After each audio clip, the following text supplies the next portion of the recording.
One of the things we do at Protect Life Michigan is we use abortion victim imagery, which is something that I didn't always support, if I'm being honest. There was a time, a few years ago when I would have said, I'm worried about this. I think maybe this is a barrier to persuasion because these images are disturbing. They make people uncomfortable. I think as they should, right?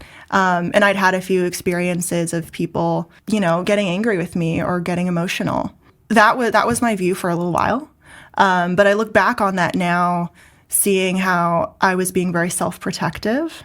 I didn't want to put myself in an uncomfortable situation, and I didn't want to put myself in a situation where people might dislike me.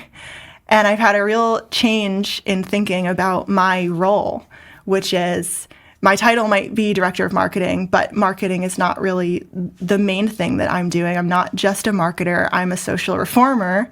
And so I'd love for people to like me. Mm-hmm. But more than that, I want them to hate abortion. That is the goal. And so the way that I view my role has shifted, but the way that I view people's emotional reactions has changed as well. Learning from history was a big part of that. I think Martin Luther King Jr. writes about this idea of social tension in his letter from Birmingham jail. Basically, this idea that there is this tension in society that exists because the injustice is happening.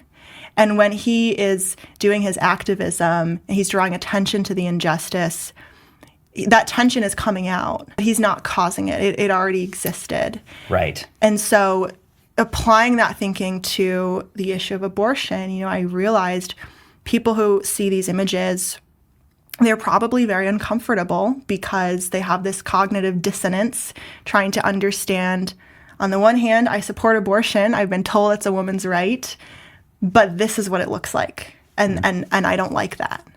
And so people can have these emotional reactions, but it doesn't always mean that there isn't persuasion or mind change taking place. And we have seen actually this is one of, if not the most effective way to change people's minds on this issue.